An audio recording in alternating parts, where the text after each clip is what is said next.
예, 오늘 본문의 말씀을 가지고 나의 방패가 되시는 하나님이라고 하는 제목으로 말씀을 나누고자 합니다. 말씀 나누기 전에 우리 인사합니다. 앞뒤 또 좌우 바라보시면서 오늘은 우리 그렇게 인사합니다. 하나님은 나의 방패가 되십니다.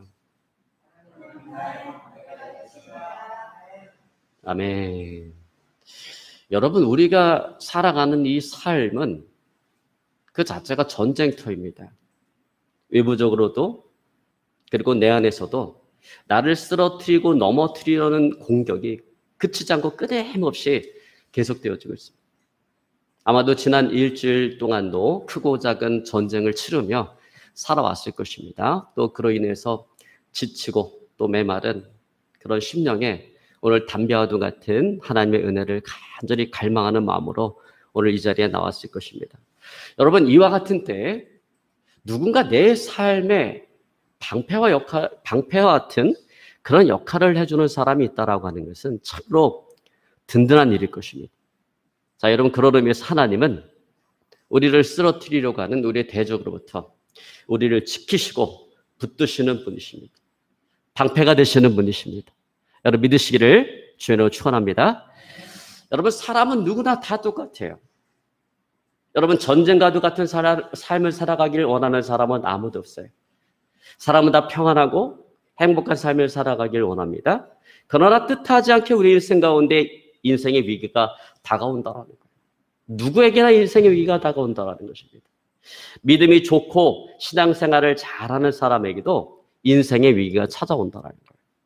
여러분, 믿음이 좋다고 해서 인생의 위기가 그 사람을 비껴나가나요? 절대 그렇지 않다라는 거예요. 믿음에 상관없이 인생의 위기는 다가올 수 있다라는 거예요. 신앙에 관계없이 인생의 위기는 다가올 수 있다라고 하는 거예요. 그런데 이 같은 인생의 위기에 대해서 많은 믿음의 사람들은 그런 말을 해요. 자, 그런 모든 것들은 다 하나님의 섭리 안에 있는 것이다. 맞죠? 맞는 말입니다. 여러분, 우리가 살아가면서 겪는 모든 것들은 하나님의 섭리 안에 있습니다.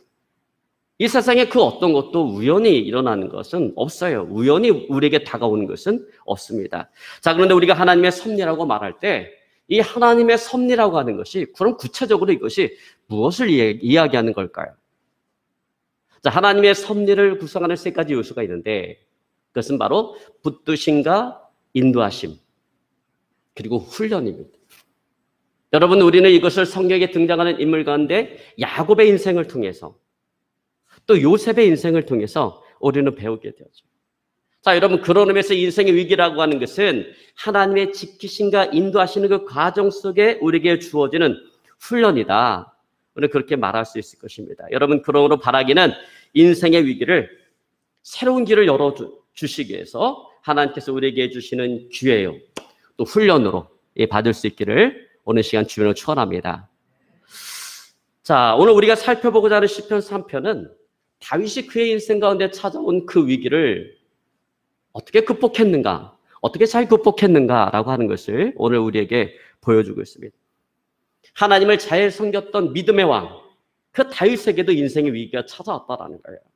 그것은 그의 아들 압살롬이 아버지를 죽이고 아버지의 왕권을 탈취하고자 모반을 일으킨 것입니다. 어떤 사전의 계획이 새나가지 않도록 정말 치밀하고 주도 면밀하게 모반을 계획을 했어요. 그래서 압살롬이 왕국을 쳐들어왔을 때 다윗은 잠자다가 강도를 만난 심정으로 급하게 그 왕궁을 버려두고 도망을 갔습니다. 아주 초라한 모습으로 피난길에 오르게 되어졌어요. 정말 한순간에 지금까지 쌓았던 모든 영광스러운 그런 삶의 터전들을 한순간에 잃어버리는 그런 상황이 되어진 거예요. 자, 근데 더욱더 안타까운 것은 뭐냐면 오늘 다윗에게 이와 같은 인생의 위기가 찾아왔을 때 오늘 다윗은 노년의 나이였다라고 하는 거예요. 여러분, 젊어서 인생의 위기를 맞이하면 얼마든지 일어설 수 있는 기회가 있어요. 그래서 여러분, 젊어서 맞이하는 인생의 위기는요, 오히려 우리에게 커다란 배움의 기회가 되어질 수도 있는 거예요. 그래서 여러분 보세요. 어느 분야든 성공한 사람은 어떤 사람들이에요? 대부분 젊었을 때 많은 실패와 좌절을 겪었던 사람이에요.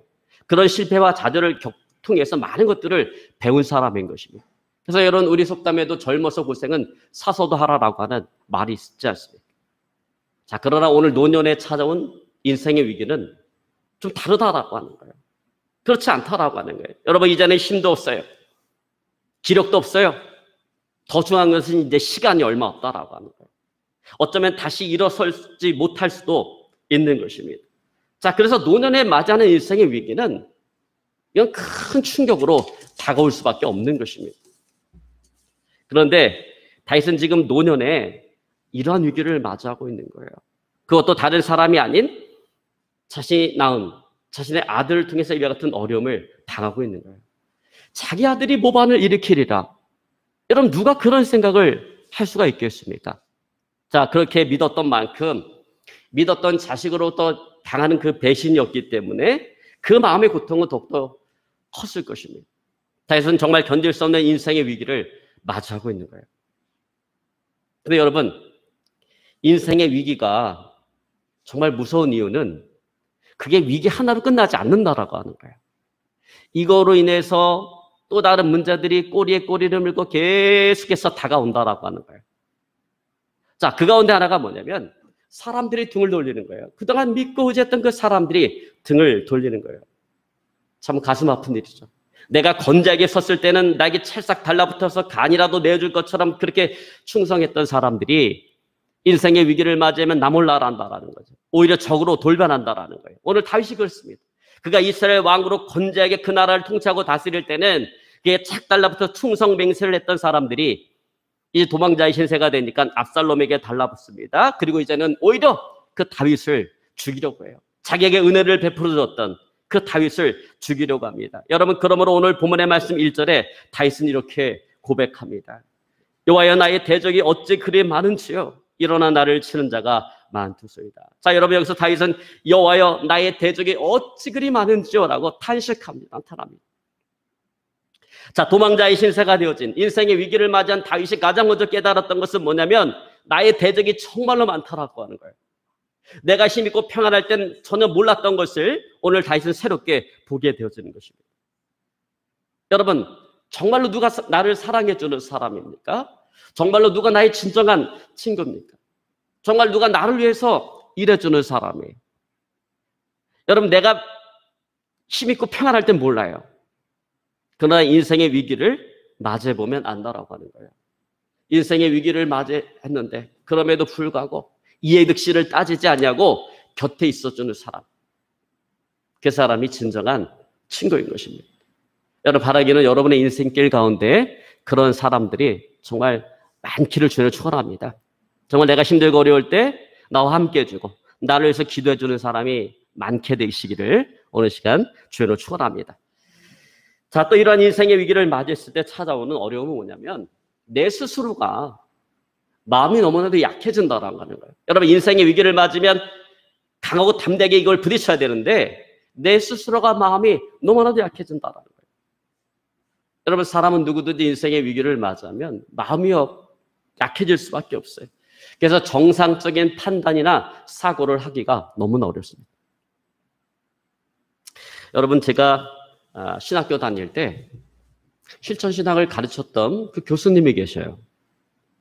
이분은 한때 성령의 역사가 가장 강력하게 일어났다라고 이야기한 여의도 순복음교회에서 교구장을 하셨던 분이에요.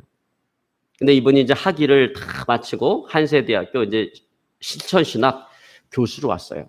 근데 이분이 폐렴이 걸려서 한 달간 사경을 헤매게 되었습니다. 근데 그 한 달간 사경을 헤매면서 별의별 생각이 다 들더라는 거예요. 이분이 여의도 순복음교회 교구장이었을 때 자기 교구에 어떤 성도가 있었냐면 무당이었다가 예수님을 믿고 하나님의 자녀가 된 성도가 있었어요. 그러면 그동안 자기가 섬겼던 그 신상 부탁 때 쓰는 도구들 다 정리를 해야 되는데 이 정리를 못하는 거예요. 무서워서. 내가 이거 정리했다가 그동안 내가 믿었던 그 귀신들한테 섬겼던 귀신들한테 내가 보복당하지는 않을까, 해코지 당하지는 않을까, 이런 생각이 들어서 그걸 정리하지 못하는데 이 교수님이 가서 그 신당도 때려 부시고 구탈 때 쓰는 독을 다 마서 그것을 다 불태워버렸어요. 그리고 5년이라는 시간이 흘러간 거예요. 5년이라는 시간이 흘러갔는데 이분이 폐렴이 온 겁니다. 그러다 보니까 죽음의 기로에 선 그 인생의 위기 가운데 별의별 생각이 다 들어오다라는 거, 자기의 마음속에. 5년 전 내가 맡았던 교구에 그 무당이었다가 예수 믿고 성도가 된 그분이, 내가 그때 그 집에 가서 신상을 때려부시고 구탈 때 쓰던 도구를 다 불태워서 버렸기 때문에 그때 나갔던 귀신들이 지금 다 나에게 달려들어서 나를 이렇게 힘들게 하고 어렵게 하고 나에게 지금 나를 죽음으로 몰아가고 있는 것인가? 이런 생각이 들더라고요. 여러분, 이런 생각이 생각에서 어떻게 생각하세요? 이게 말도 안 되는 소리죠. 이게 생각이잖아요. 여러분, 하나님께서 기뻐하시는 일을 했는데 당연히 하나님께서 지켜주시죠. 천군 천사를 통해서 지켜주시죠. 근데 그럼에도 불구하고 이 교수님은 그 한 달간 폐렴으로 인해서 사경을 헤매는 그 한 달간 그런 생각 때문에 너무나도 심적으로 고통스러웠다라고 하는 그런 이야기를 하더라고요. 여러분, 제가 이 이야기를 하는 것은 어떻게 신학생을 가르치는 신학대학 교수가, 목사가 어떻게 그런 생각을 할 수가 있는가? 어떻게 그렇게 어리석고 믿음도 없는 그런 생각을 할 수가 있는가? 그러고도 신학생을 가르치는 신학교 교수라고 말할 수가 있는가? 저는 그것을 이야기하고자 하는 것이 아니라 인생의 위기를 만난 사람의 그 마음이 어느 정도까지 연약해질 수 있는가라고 하는 것을 오늘 말씀드리는 거예요. 여러분, 인생의 위기를 만나면요, 사람의 마음이라고 하는 것은 한없이 약해질 수밖에 없어요. 여러분, 그러므로 인생의 위기를 만났을 때 누가 그 옆에 있어주는가가 중요해요. 그리고 그 사람이 어떤 말을 해주는가가 중요합니다. 여러분, 인생의 위기를 맞이한 사람에게는 희망을 주는 말, 소망을 주는 말, 긍정적인 말, 믿음의 말을 해주는 사람이 필요해요.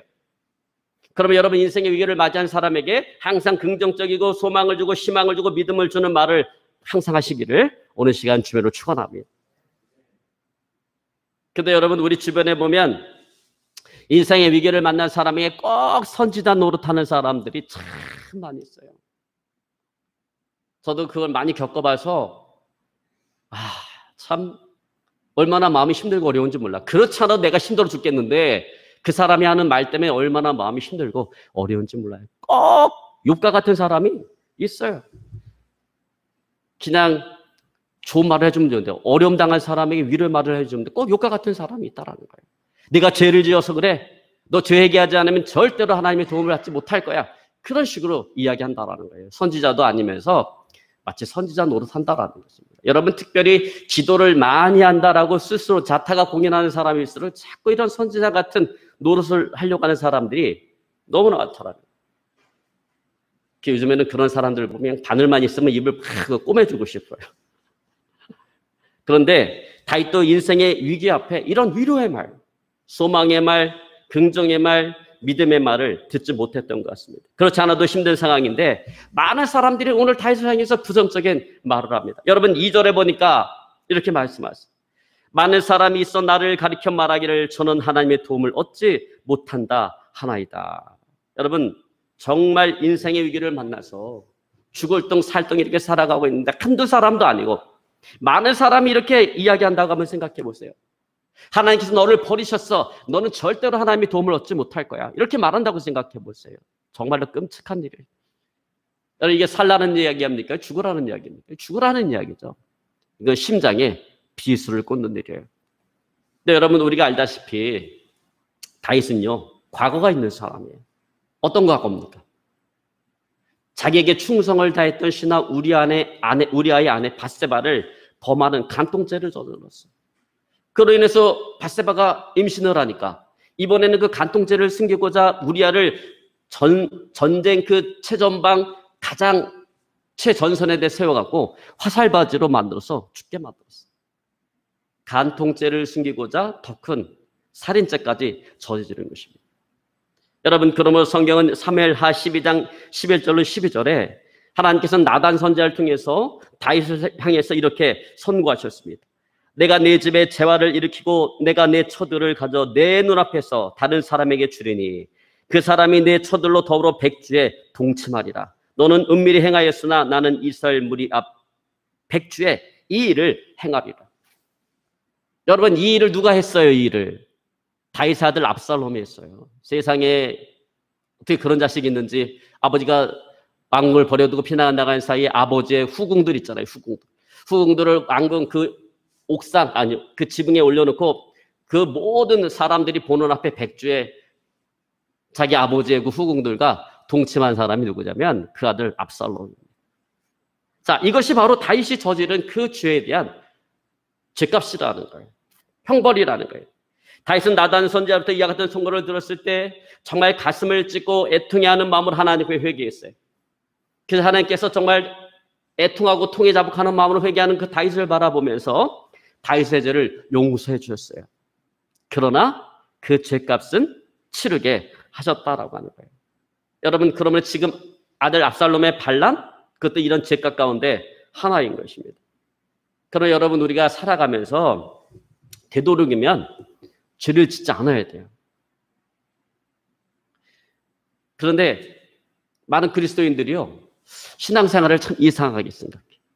그냥 신앙생활이라는 것이 그냥 구원받은 것으로 끝나버려요.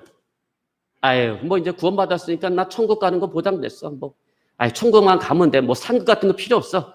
뭐 나 내 하고 싶은 대로 막 살아갑니다. 그러나 여러분, 그것은 하나님의 뜻이 아니죠. 항상 우리가 왜 하나님께서 우리를 구원하셨겠어요? 너 이미 구원해줬으니까 세상에서 죄짓고 네 마음대로 살아가라. 그렇게 하기 위해서 우리를 구원하신 게 아니잖아요. 왜 우리를 구원하신 거예요? 우리를 구원해서 우리를 하여금 거룩한 삶을 살아가는 공동체를 만들어서 우리를 보고 다른 세상에 믿지 않는 사람들을 다시금 하나님의 자녀 삼는 하나님의 선교를 위해서 우리를 구원하신 거예요. 그러면 구원받은 사람은 구원받은 자답게 거룩한 삶을 살기 위해서 애쓰며 살아가야 된다고 하죠. 저는 그렇게 살아가시기를 주님으로 축원합니다. 그렇습니다. 지금 다윗이 당하고 있는 이러한 인생의 위기는 자신이 밧세바를 범하고 그의 남편이었던 우리아를 죽인 것에 대한 죄값을 한 부분인 거예요. 근데 다윗도 이 사실을 너무나도 잘 알고 있었어요. 그렇기 때문에 많은 사람들이 다윗을 향해서 저는 하나님의 도움을 얻지 못한다라고 말할 때 그것은 다윗에게 정말 사실처럼 그렇게 다가왔을 거예요. 그래, 나는 파렴치한 죄냐? 죽어마땅한 죄냐? 나는 어쩌면 하나님으로부터 어떤 도움도 받지 못할지도 몰라. 그런 생각이 아마 들었을 거예요. 여러분, 사람들은요, 인생의 위기를 맞이하면 특히 과거에 자기가 지은 죄가 더 크게 확대되어서 자기에게 다가옵니다. 하나님께서 이미 용서해 주셨음에도 불구하고 나를 용서해 주신 하나님의 그 긍휼과 자비보다는 뭐가 더 크게, 내가 지은 그 죄가 더 크게 부각돼서 다가오는 거예요. 그래서 스스로가 자기 자신을 용서하지 못하고 부정적인 생각을 하게 되고 그래서 비극적인 선택을 하게 되는 것입니다. 근데 악한 원수 마귀는 항상 우리가 이런 어려운 가운데 있을 때 뭘 생각하게 만들어요? 하나님의 긍휼과 자비를 생각하게 만드는 것이 아니라 우리의 죄를 생각하게 만들고 죄책감을 갖게 만들고 그래서 우리를 하여금 부정적인 좌절하고 절망하고 낙심하게 만들고 그래서 비극적인 선택을 하게 만드는 거예요. 비극적인 선택으로 우리를 이끌어가는 거예요. 여러분, 마귀는 가룟 유다에게 그렇게 역사했습니다. 여러분 보세요. 예수님을 배반하는 제자가 가룟 유다만 있는 거 아니잖아요. 베드로도 예수님 배반했잖아요. 그런데 베드로는 하나님 앞에 통일자복하며 회개하고 주님을 위한 새로운 인생을 살아갔습니다. 그러나 가룟 유다는 어땠습니까? 자기가 주님을 배반했다라고 하는 것이 너무나 가책이 돼서 그 죄책감 때문에 스스로 목숨을 끊었다라는 거예요. 자살로 그 비극적인 인생을 마감하게 됐다라는 것입니다. 그러면 여러분, 우리가 살아가면서 인생 위기를 만날 수 있을 거예요. 여러분, 그때 절대로 우리가 부정적인 생각을 하면 안 된다라는 거예요. 내가 지은 그 죄보다 하나님의 굴과 자비가 더 크다라고 하는 것을 항상 기억해야 된다라는 것입니다. 여러분, 절대로 마귀에게 속지 마시기를 오늘 시간 주님을 축원합니다. 이사야 1장 18절에 하나님께서 이렇게 말씀하십니다. 오라, 우리가 서로 변론하자. 너희 죄가 주홍같이 붉을지라도 눈같이 휘어질 거죠. 진홍같이 붉을지라도 양털같이 되리라. 여러분, 그래요. 우리가 용서받지 못할 죄는 아무것도 없어요. 우리가 죄를 범했다 할지라도 마음을 찢고 상하고 통해하는 심령을 하나님께 나갈 때 하나님께서는 그 죄를 용서해 주시는 거예요. 그리고 우리의 구원의 기쁨을 회복시켜 주십니다. 그리고 우리의 삶을 회복시켜 주십니다. 여러분, 우리는요, 회개하면 죄값도 안 치렀으면 좋겠어. 그죠? 우리 솔직히 마음은 그래요. 근데 여러분, 우리가 죄를 졌을 때 회개했을 때 하나님께서 용서하시고 죄값을 치르게 하시는 것조차도 우리의 삶을 세워주기 위한 하나님의 은혜라고 하는 것을 여러분 꼭 기억하셔야 돼요. 왜? 죄값을 치름으로 말미암아 뭐로부터 자유할 수가 있기 때문에 죄책감으로부터 자유할 수가 있고 그 죄값을 치름으로 말미암아 동일한 죄를 다시금 지어서 삶이 무너지는 그 일들을 미리 미연에 방지할 수가 있기 때문에 그렇습니다. 다윗은 이 사실을 믿었어요. 그러므로 다윗은 인생의 위기 앞에 이렇게 고백합니다. 여러분 3절 말씀 가운데 보니까 오늘 다윗이 이렇게 고백합니다. 우리 같이 읽습니다. 여호와여 주는 나의 방패시요 나의 영광이시요 나의 머리를 드시는 자녀이다. 여러분 인생의 위기를 만날 때마다 오늘 다윗처럼 믿고 다윗처럼 고백할 수 있기를 오늘 시간 주님을 축원합니다. 여호와여 주는 나의 방패가 되십니다. 여호와여 주는 나의 영광이 되십니다. 여호와여 주는 나의 머리를 들게 하시는 분이십니다. 여러분 머리를 들게 한다는 게 뭐예요? 여러분 인생의 위기, 어려운 일 당하면 사람이 어떻게 됩니까? 고개가 수그러지죠. 자잘하고 낙심해서 땅만 쳐다보고 다니게 되죠. 근데 하나님께서 그 머리를 들게 해주시겠다라고. 하나님을 바라볼 수 있다. 하늘을 바라볼 수 있도록 그 머리를 들게 해주신다라고 하는 거예요. 여러분 그러므로 이렇게 우리가 믿어야 돼요. 여러분 이렇게 믿고 그렇게 고백하고 그 믿음을 가지고 살아가시기를 오늘 시간 주님을 축원합니다. 그리고 내가 하나님을 향해서 진정으로 이렇게 믿고 고백했다라고 한다면 그 다음에 우리가 뭘 해야 될까요? 그 다음에 우리가 해야 될 것은 인생의 위기를 극복하기 위해서 간절히 우리가 부르지 않게 기도해야 된다라고 하는 거예요. 다윗은 그를 지켜주시는 방패가 되시는 하나님께, 그의 영광이 되시는 하나님께, 그의 머리를 들게 하시는 하나님께 오늘 간절히 부르짖어 기도했습니다. 그리고 하나님께서는 다윗의 그 부르짖음에 응답해 주셨어요. 여러분 4절을 우리 한번 같이 읽습니다. 내가 나의 목소리로 여호와께 부르짖으니 그 성산에서 응답하시는도다. 자, 다윗은 말합니다. 내가 나의 목소리로 여호와께 부르짖었다. 여러분 뭐라고 얘기해요? 내가 묵상으로 하나님께 기도했다라고 얘기하지 않고 내가 나의 목소리로 여호와께 부르짖었다라고 얘기해요. 자, 여러분 여기서 우리는 인생의 위기를 만난 자의 기도가 어떠해야 되는가 하는 것을 보게 돼요. 여러분 인생의 위기를 만난 자의 기도는 평상시 하는 기도와는 분명히 달라야 된다라는 거예요. 여러분 평상시의 기도는 하나님과의 교제와 교통을 위한 기도예요. 그러나 인생의 위기를 만난 자의 기도는 간절한 몸부림이 되어야 된다라고 하는 것입니다. 오늘 다윗은 그렇게 기도했어요. 여러분 예수님도요 십자가를 지시기 전에 오늘 하나님 앞에 그렇게 기도했습니다. 그래서 누가복음 22장 44절에 보면 그렇게 이야기합니다. 예수께서 힘쓰고 애써 더욱 간절히 기도하시니 땀이 땅에 떨어지는 핏방울 같이 되었더라. 자, 예수님이 기도하시는데 어떻게 십자가를 지기 전에 묵상 기도하신 것이 아니라 힘쓰고 애써 더욱 간절히 기도하셨다. 여러분 그렇습니다. 이렇게 기도하는 것이 바로 부르짖어 기도하는 거예요. 그러면 여러분 인생의 위기 앞에 가만히 있지 마시고요. 다해서 부르짖어 기도하시기를 주님을 축원합니다. 그럼 하나님 반드시 역사하세요. 반드시 응답하십니다. 여러분 미국 여성 최초로 노벨 문학상을 수상한 폴 버기라고 하는 분이 있어요. 근데 이분이 어렸을 때 선교사인 아버지를 따라서 중국에 가서 어린 시절을 보냈습니다. 근데 어느 해 아주 극심한 가뭄이 들었어요. 아버지는 선교 여행을 떠나서 집을 비우고 그 집을 비운 사이에 그 마을에서는 펄벅의 어머니 캐롤라인이 그들의 신을 분노했기 때문에 이와 같은 극심한 기근이 왔다라고 하는 근거 없는 소문이 떠돌기 시작했어요. 그리고 성난 군중들이 이제 이 선교사 가족을 사로잡아서 그들의 신에게 제물로 드린다고 하는 소문이 들려오기 시작합니다. 그러자 그 가정부로 일하는 중국인 그 가정부가 아무도 우리를 도와줄 사람이 없을 것이다라고 하며 눈물을 흘리며 울기 시작합니다. 계속해서 그 말을 들으니까 이 펄벅의 어머니 캐롤라인도 걱정이 되기 시작했어요. 그리고 마침내 그 걱정은 두려움으로 다가오기 시작했어요. 근데 도저히 그 두려움을 어떻게 감당할 수가 없는 거예요. 이 두려움을. 그래서 골방에 들어가서 하나님 앞에 정말 힘쓰고 애써 더 간절히 몸부림치면서 한참을 기도하는데 기도하는 가운데 그 마음속에 천만인이 나를 둘러치려 해도 하나님께서 나를 지켜주실 것이다라고 하는 확신이 왔어요. 그래서 골방문을 나오고 난 이후에 집안에 있는 찻잔을 다 꺼내놓겠습니다.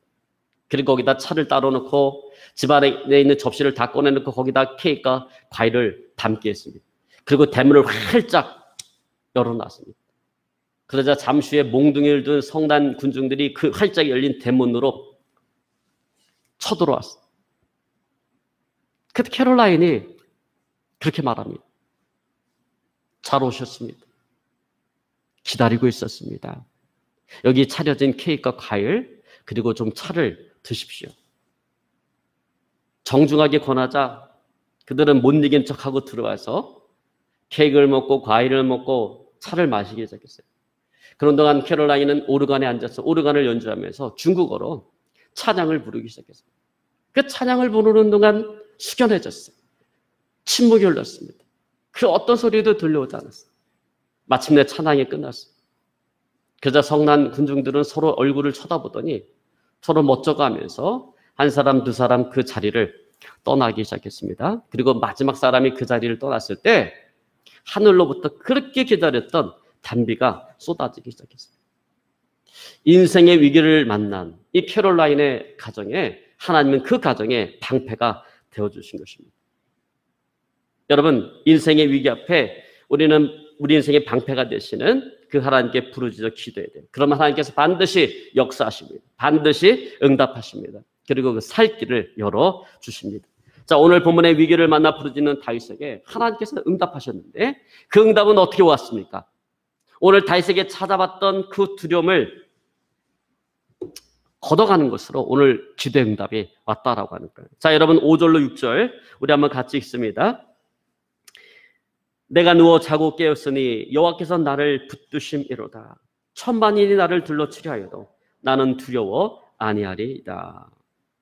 여러분, 인생의 위기를 만나 두려움에 사로잡혀서 밤잠을 이루지 못하고요 밤을 지새워 본 사람은 평안히 누워 자고 일어난다라고 하는 게 이게 얼마나 큰 축복의 은혜인가라고 하는 것을 잘 압니다. 오늘 다윗이 마음 편안하게 누워서 자고 깨었다라고 하는 것, 그것은 하나님께서 지금 다윗의 마음과 생각을 지켜주고 있다라고 하는 가장 확실하고 분명한 증거예요. 오늘 다윗과 함께하고 있다라고 하는 증거인 것입니다. 여러분, 하나님께서 우리의 마음과 생각을 지켜줘야 우리가 평안히 눕고 일어날 수가 있어요. 여러분, 우리가 알다시피 몸이 피곤하다고 해서 우리가 잠을 잘 수가 있는 게 아니에요. 몸이 아무리 피곤해도 내가 이 걱정과 근심, 두려움으로 해서 내 마음과 생각이 쉬지를 못하면 잠을 잘 수가 없어요. 몸은 누워있지만 마음과 생각이 쉬지를 못하기 때문에 뜬 눈으로 밤을 지새우게 되는 것입니다. 그런데 인생의 위기 앞에 걱정과 근심 그리고 두려움으로 잠을 자지 못했던 그 다윗이 하나님의 간절히 부르짖어 기도할 때 오늘 다윗은 평안히 자리에 눕고 일어날 수 있게 되었다라는 것입니다. 여러분, 이것이야말로 오늘 하나님께서 다윗과 함께하고 있다라고 하는 분명한 증거인 것입니다. 여러분, 그런 의미에서 성경 시편 127편 2절에 그러므로 여호와께서 사랑하시는 자에게 잠을 주시는도다라고 말씀하고 있습니다. 그러면 이제 다윗은 당당하게 고백합니다. 천만인이 나를 둘러치려 하여도 내가 두려워 아니하리이다. 여러분, 오늘 다윗의 이 고백이 저 여러분 우리의 고백이 되어줄 수 있기를 어느 시간 주님으로 축원합니다. 이제 말씀을 정리하기 원합니다. 여러분, 그렇습니다. 인생의 위기를 만나 두려움의 포로가 되었을 때 하나님을 방패 삼아 의지하고 기도하면 그 두려움을 극복할 수가 있습니다. 그러므로 인생의 위기 앞에 방패가 되시는 그 하나님께 간절히 부르짖어 기도하시기를 주님으로 축원합니다. 오늘 다윗은 인생의 위기 앞에 간절히 부르짖어 기도함으로 그 인생의 위기를 극복할 수가 있었습니다. 저 여러분, 우리도 어떤 인생의 위기를 맞이하든지 그로 인해서 두려워하지 말고 오직 방패가 되시는 그 하나님께 부르짖어 기도함으로 위기를 극복하고 새로운 삶을 열어가는 저 여러분의 삶이 되어질 수 있기를 어느 시간 주님으로 축원합니다. 오늘 말씀 붙잡고요 간절히 하나님 앞에 기도하기 원합니다. 하나님,